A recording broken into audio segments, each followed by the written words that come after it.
The champagne flute trembled in my hand as my brother Marcus launched into his third monologue of the evening. Christmas Eve at our parents' house in Pasadena, and he'd turned the living room into his personal stage. Series B funding closed at $180 million, he announced to the assembled relatives, his voice carrying that particular blend of smugness I'd grown familiar with over 32 years. CloudReach is the fastest-growing cloud infrastructure company in North America. Forbes called us the next Amazon Web Services. Aunt Linda clapped politely. Uncle Robert raised his beer in salute. Mom practically glowed with pride, her hand resting on Marcus's shoulder like he'd just won the Nobel Prize. "And what's your role there, sweetie?" Aunt Linda asked, leaning forward with genuine interest. "Senior Product Manager," Marcus said, straightening his designer tie. "I oversee the entire roadmap for our enterprise solutions. The CEO values my input on everything." He actually texted me on Christmas Eve about Q1 strategy.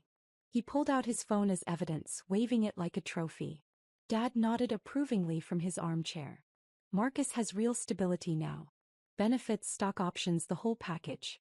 He's set for life when they go public." The implication hung in the air like smoke. Unlike me. Unlike his disappointment of a daughter who, at 34, still rented a one-bedroom apartment in Venice Beach and drove a 7-year-old Honda Civic. "That's wonderful, Marcus," I said, meaning it. I was genuinely happy for him, even if he was being insufferable about it. He turned to me then, his expression shifting to something that looked almost like pity. "So, Sarah, what are you up to these days? Still doing, what was it? Consulting?" The room went quiet. Everyone knew this script. This was the part where Marcus established the hierarchy, where I was gently reminded of my place in the family pecking order.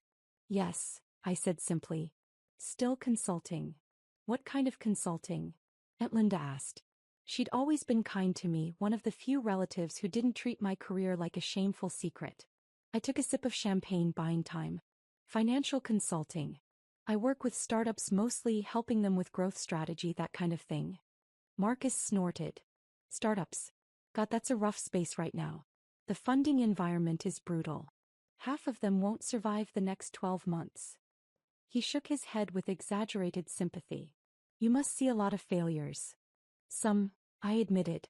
"Well, at least you're trying," Mom said, her tone suggesting I was a child learning to ride a bike rather than a woman with an MBA from Stanford and a decade of experience. "Maybe Marcus could put in a good word for you at CloudReach. They must need consultants." The offer landed like a slap, even though she'd meant it kindly. My 32-year-old brother recommending me for a job. As if I needed his charity. "That's okay," I said, keeping my voice level. "I'm happy where I am." Marcus raised an eyebrow. "Really?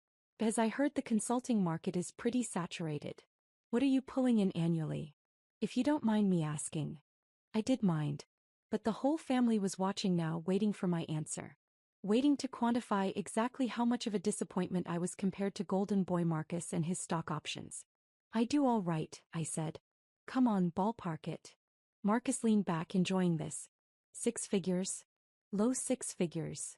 My phone buzzed in my purse. I ignored it. "Marcus, that's not appropriate," Aunt Linda said gently. "What? We're family. Sarah knows I'm just trying to help. I mean, if she's struggling, maybe Dad could." He trailed off, letting the implication finish the sentence. Maybe Dad could help me out financially. Maybe they could all pitch in for poor Sarah who couldn't get her life together. The phone buzzed again. Then again. "Excuse me," I said, standing. "I need to take this." I walked out to the backyard, the cool December air a relief after the suffocating living room. My phone showed 3 missed calls from James Chin, CEO of CloudReach. And 2 texts. James Chin. "Sarah, emergency. Board is pushing for March IPO. Need to discuss acceleration timeline. Can we meet December 26th? James Chin.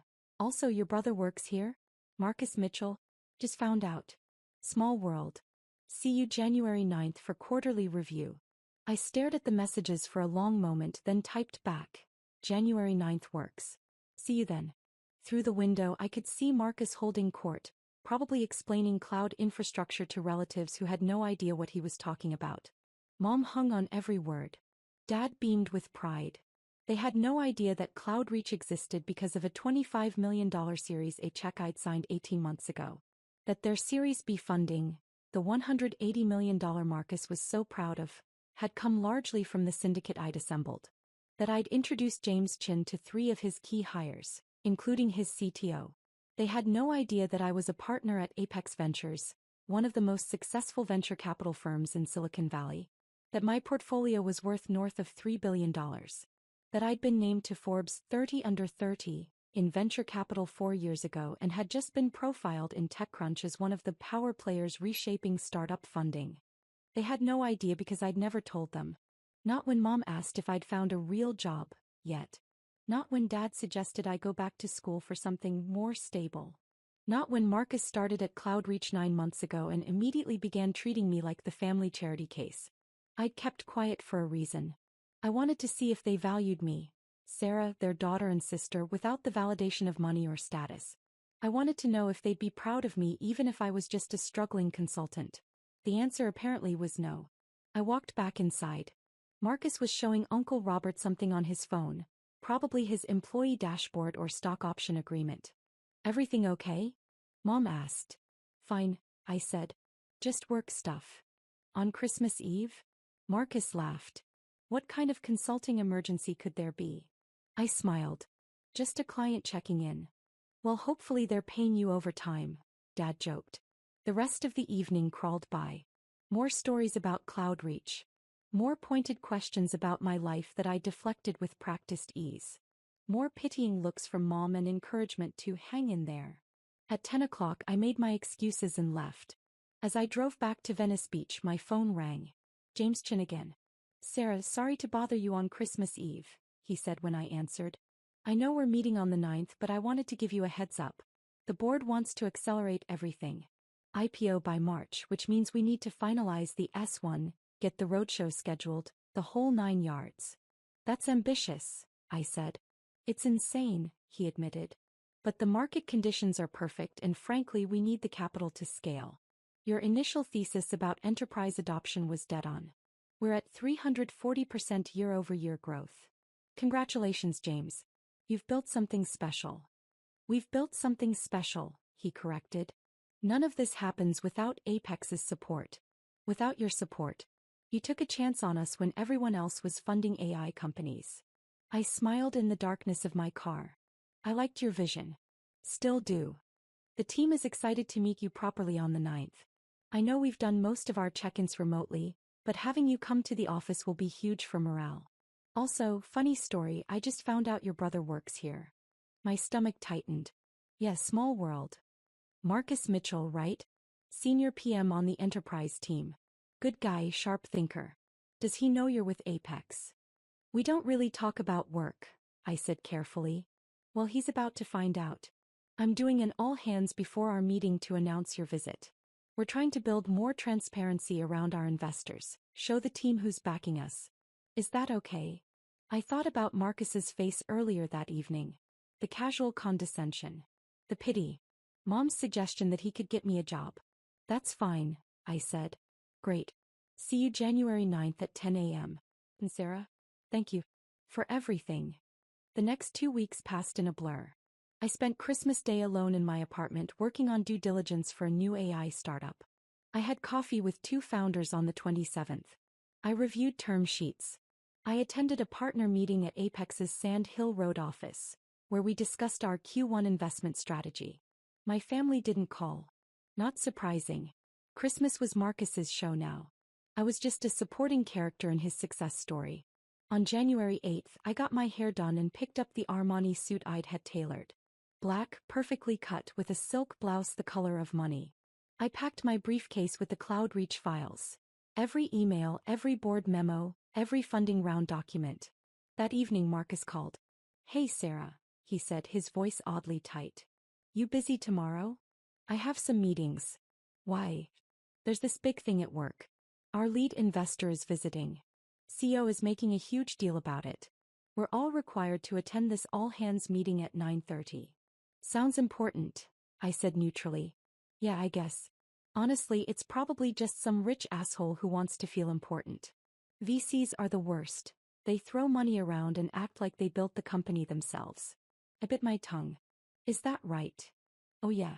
James worships these people, but between you and me, we'd be just as successful without them. Maybe more successful. VCs always want control, want to meddle in product decisions they don't understand. I said. Anyway, I was calling because, look, I know Christmas was kind of rough. Dad mentioned you seemed quiet. I just wanted to say if you need anything, I'm here. If you're struggling with money or whatever, I could probably spot you a loan. The stock options are going to be worth millions when we IPO. The kindness in his voice was genuine, which somehow made it worse. I appreciate that, Marcus. But I'm fine. You sure? Because Mom's worried. She thinks you're too proud to ask for help. Tell Mom I'm okay, I said. Really? All right. But the offer stands. Oh, and if you ever want to pivot into tech, I could introduce you to our HR people.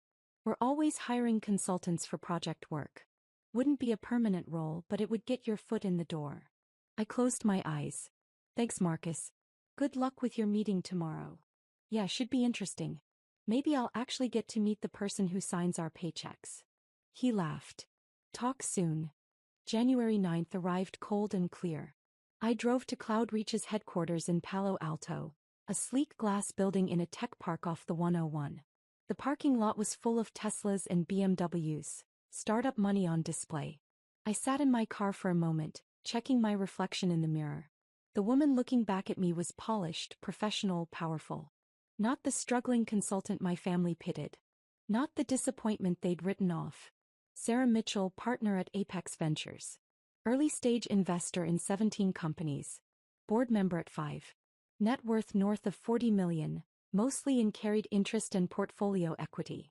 I grabbed my briefcase and walked inside. The receptionist smiled brightly. Good morning. How can I help you? Sarah Mitchell from Apex Ventures. I have a 10 o'clock with James Chin. Her eyes widened slightly. Of course, Ms. Mitchell. Mr. Chin mentioned you'd be arriving. He's just finishing the all-hands meeting now. Would you like to wait in the conference room, or would you prefer to join them? I checked my watch. 9:45. I'll join them. Wonderful. The meeting is in the main hall, second floor. I'll escort you. We took the elevator up. Through the glass walls I could see the open-plan office, standing desks, collaboration spaces, the casual chaos of a growing startup. Young people in hoodies and expensive sneakers, the uniform of tech success.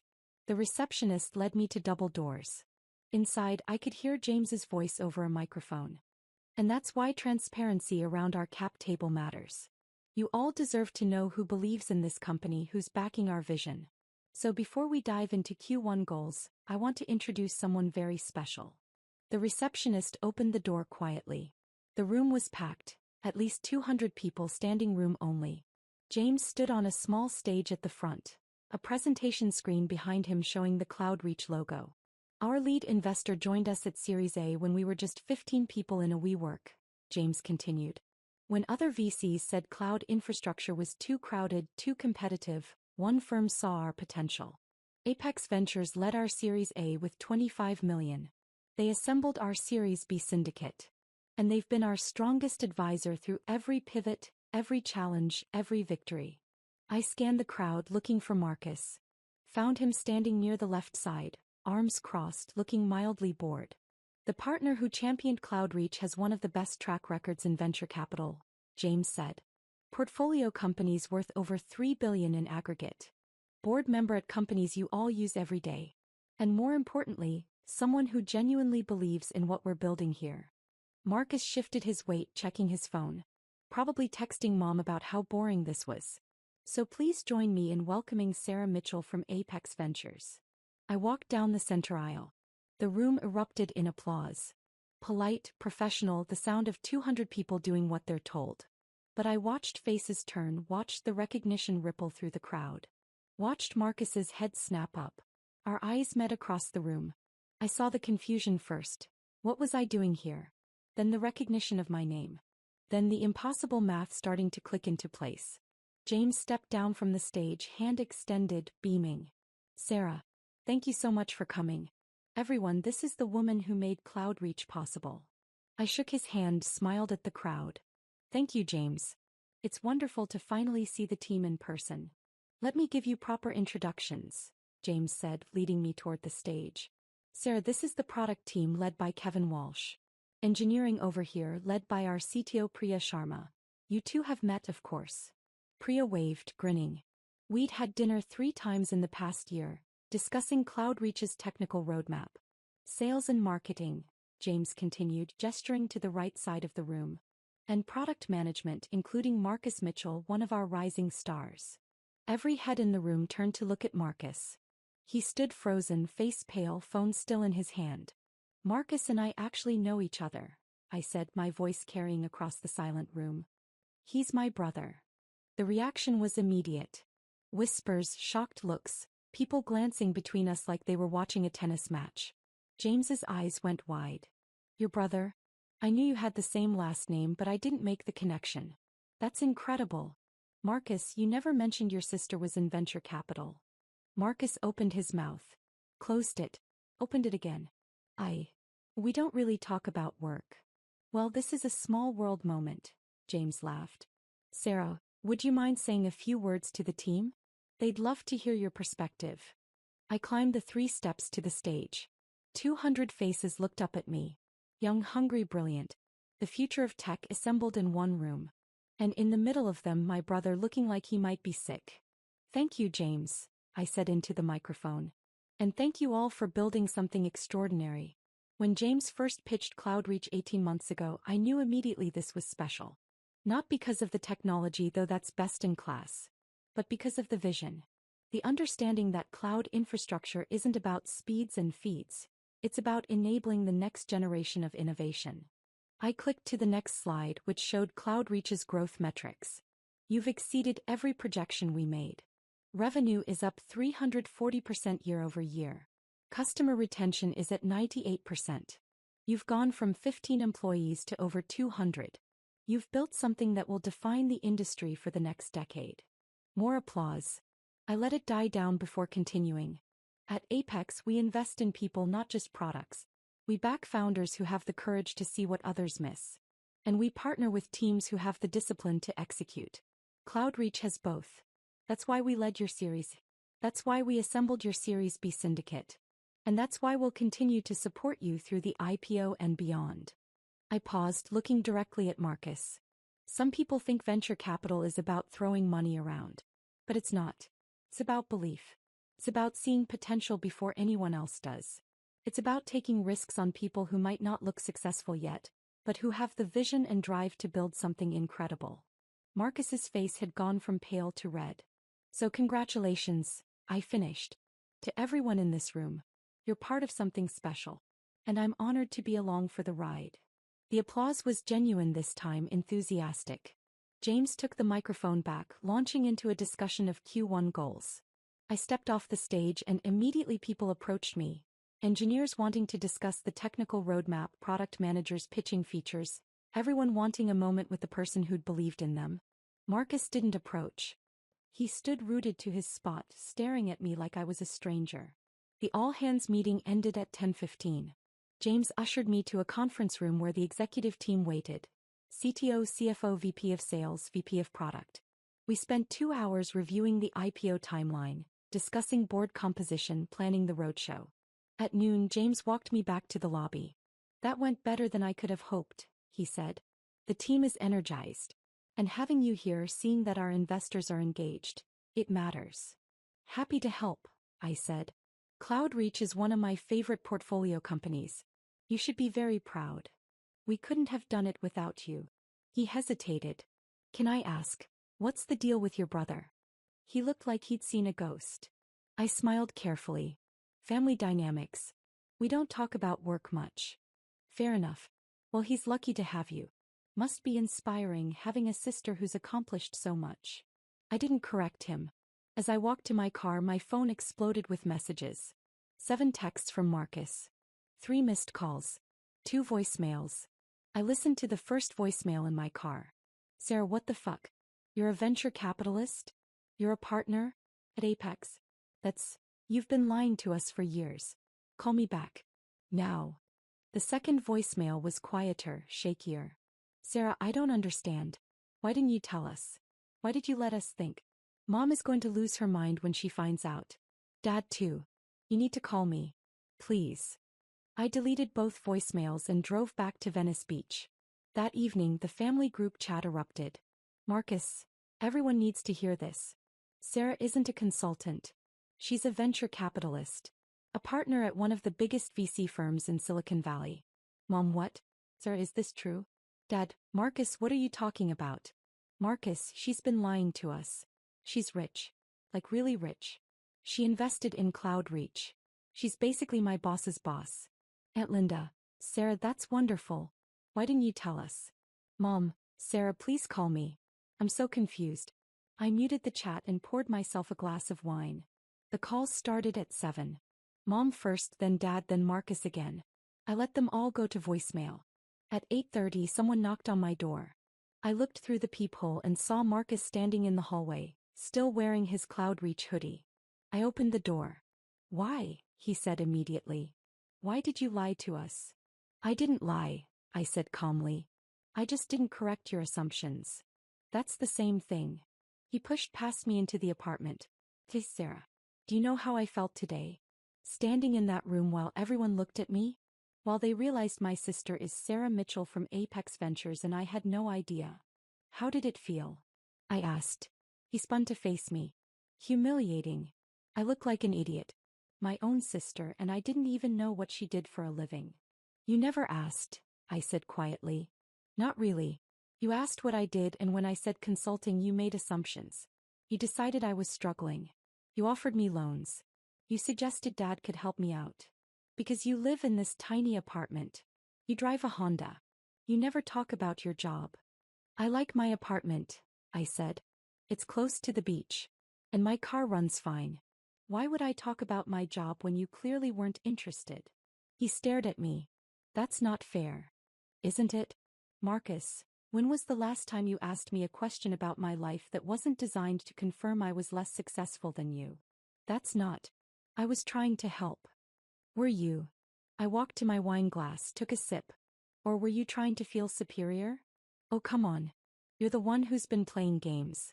You could have told us the truth any time. I wanted to see if you'd value me without the validation, I said. I wanted to know if Mom and Dad would be proud of me even if I was just a struggling consultant. If you'd treat me with respect even if I wasn't successful. And now I know. He flinched. That's not fair, Sarah. We love you. I know you do. But love and respect aren't the same thing. My phone buzzed. Another text from Mom. Mom, Sarah, please talk to us. We're so proud of you. Why would you hide this? I showed Marcus the text. See that? We're so proud of you. Not, we've always been proud of you. Not, we're proud of who you are. They're proud now that they know I'm successful. That's the difference. You're being unfair, Marcus said again, but his voice was quieter now. We didn't know. How could we be proud of something we didn't know about? You could have been proud of me anyway, I said. You could have assumed I was doing well. You could have given me the benefit of the doubt. Instead, you assumed I was failing. You pitied me. You offered me charity. I was trying to be nice. You were trying to be generous. There's a difference. Generosity comes from a place of equality. Charity comes from a place of superiority. He sat down heavily on my couch. I didn't mean it like that. I know, I said, and I meant it. But it still hurt. We sat in silence for a long moment. Outside, I could hear the ocean, the eternal rhythm of waves. Mom wants to have dinner, Marcus said finally. This weekend. She wants to celebrate your success. My success, I repeated. Not me. My success. Sarah. I'll think about it, I said. He stood looking lost. I'm sorry. For what it's worth. I didn't realize. I should have asked more questions. I should have been a better brother. Yeah, I said. You should have. He left without another word. The calls continued for the next 3 days. Mom crying, saying she was so proud, asking why I'd hidden this from them. Dad gruff, saying he'd always known I'd make something of myself, even though we both knew that was a lie. Aunt Linda genuinely happy, asking if we could have coffee. I called her back. We met at a cafe in Santa Monica. You look good, she said, hugging me. Powerful. I feel tired, I admitted. I bet. She ordered us both coffee. For what it's worth, I always suspected you were doing better than you let on. You had that look. What look? The look of someone who has nothing to prove. Your brother has always been desperate to impress everyone. You never were. That told me everything I needed to know. I smiled. You're the only one who noticed. Your parents love you, she said gently. But they're not very perceptive. They see what they expect to see. Marcus was always the golden child. Confident, loud, obvious. You were quieter. They mistook that for weakness. I'm not weak, I said. I know, honey. But they're going to feel terrible when they realize what they missed. What they assumed. You need to be ready for that. I don't know if I want to forgive them, I said quietly. You don't have to. Not yet. Maybe not ever. But eventually, you'll need to decide what kind of relationship you want with them going forward. Whether their ignorance is forgivable or not. I thought about that over the next week. I went to work, reviewed term sheets, met with founders. CloudReach announced their IPO filing on January 15th. The initial valuation was set at $2.8 billion. My Series A shares were worth $180 million on paper. My carried interest from Apex would be substantial. Marcus texted me when the news broke. Marcus, congratulations. You made a great investment. Me, thank you. You should be proud. You helped build this. Marcus, did you know I was working there when you invested? You joined 9 months after our Series A closed. Marcus, but you knew I was there for the Series B. Me, yes. Marcus, and you didn't tell me. Me, you didn't ask. 3 dots appeared, disappeared, appeared again. Then, Marcus, family dinner Sunday. Mom's making your favorite. Please come. I stared at the message for a long time. Me, I'll think about it. Sunday arrived cold and rainy. I drove to Pasadena in my Honda Civic, wearing jeans and a sweater. Just Sarah. Not Sarah Mitchell, partner at Apex Ventures. Not the woman who'd built a $3 billion portfolio. Just me. Mom opened the door before I could knock. Sarah. Oh honey, come in. You must be freezing. The house smelled like pot roast. My favorite, like Marcus had said. The table was set for 5. Mom, Dad, Marcus, me and Aunt Linda. Linda's here. I asked. I invited her, Mom said. I hope that's okay. She said you two had coffee. That's fine. Dad stood when I entered the dining room. Sarah. Good to see you. Hi, Dad. Marcus was already sitting, looking uncomfortable. He nodded at me. Hey. We sat. Mom brought out the pot roast, the potatoes, the carrots. The meal I'd grown up with, the comfort food of my childhood. For a while no one spoke. We just ate, the silence heavy with everything unsaid. Finally, Dad cleared his throat. We owe you an apology. I looked up. We made assumptions, he continued. About your career. About your life. We didn't ask the right questions. We didn't see what was right in front of us. We're so sorry, honey, Mom said, her eyes shining with tears. We should have known. We should have asked. We should have been proud of you all along. Why weren't you? I asked quietly. The question hung in the air. I don't know, Mom whispered. I think we saw what we expected to see. Marcus was always so confident, so sure of himself. You were quieter. We mistook that for uncertainty. I was never uncertain, I said. I was just private. I know that now, Dad said. And I'm sorry. We failed you as parents. We made you feel like you had to hide your success from us. You did, I said. Every time I came to a family gathering, you compared me to Marcus. You asked when I'd get a real job. You offered me money.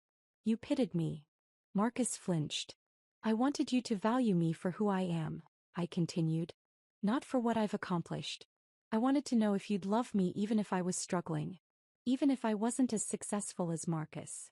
We do love you, Mom said. We always have. But you didn't respect me, I said. Not until you found out I was rich. Not until you learned I was successful. That's what hurts.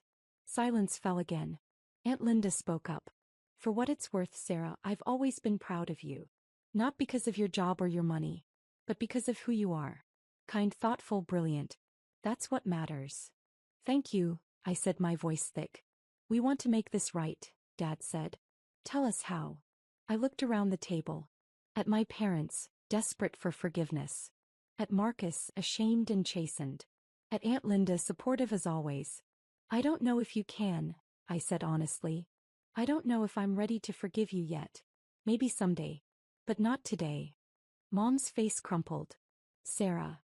But, I continued, I'm willing to try. To rebuild. To see if we can have a relationship based on who we actually are, not who you thought I was. We'll do anything, Dad said. Then start by asking me questions, I said. Real questions. About my work, my life, my dreams. Not questions designed to confirm your assumptions. Questions because you actually want to know. Okay, Mom said. Hey, we can do that. The rest of dinner was awkward, halting. But it was a start.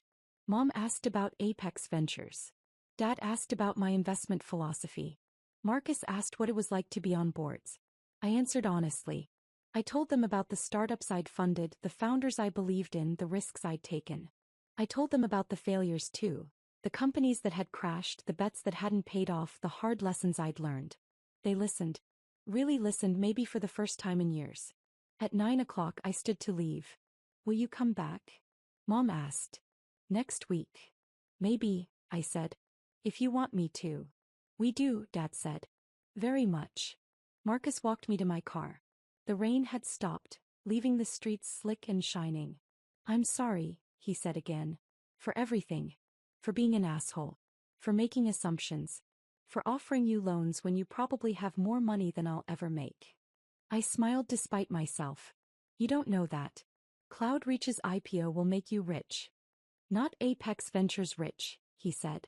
Not Sarah Mitchell rich. Money isn't the point, I said. I know. But it's hard not to feel stupid. I spent years talking down to you. Years thinking I was the successful one. Years pitying you. You weren't entirely wrong, I said. I was struggling. Just not financially. I was struggling to figure out if my family would love me without the success. Turns out that's a harder question to answer than any pitch deck I've ever reviewed. And, what's the answer? I looked at him. My little brother who'd grown into a man I barely recognized. Who'd been insufferable and condescending and kind all at once. I'm still figuring it out, I said. I drove home through the empty streets, the city lights reflecting off wet pavement. My phone buzzed with a text from James Chen. James. Board approved the IPO timeline. Roadshow starts in February. Thank you for believing in us when no one else would. I smiled and typed back. Thank you for building something worth believing in. The Cloudreach IPO happened on March 12th. The stock opened at $42 and closed at $68. The company was valued at $3.9 billion. My Series A investment was now worth $247 million on paper. I didn't go to the opening bell ceremony. I watched from my office at Apex, surrounded by my partners, celebrating another successful exit. Marcus called that evening. My options are worth $4.2 million, he said, sounding dazed. I'm a millionaire. Congratulations, I said, meaning it. Sir, thank you. I know you didn't invest because of me. But still. Thank you. You earned it, I said. You helped build that company. Be proud of what you accomplished. I am, he said. And I'm proud of you too. For what it's worth. I should have said that years ago. Yeah, I said. You should have. Better late than never? I thought about that. About forgiveness and family and the complicated math of love. Yeah, I said finally. Better late than never. We hung up. Outside my window, Sand Hill Road stretched toward the horizon, lined with venture capital firms that had shaped the technology landscape. I was part of that world now. I'd earned my place at the table. But I'd also learned something important. Success without recognition is still success. Worth without validation is still worth. I didn't need my family's approval to know my value. But it was nice finally to have it anyway. My phone buzzed one more time. Mom in the family group chat. Mom, family dinner next Sunday. Sarah, please bring pictures of your work. We want to hear all about Apex Ventures. We want to know everything. I smiled and typed back a single word. Me okay. It wasn't forgiveness. Not yet. But it was a beginning. And sometimes a beginning is enough.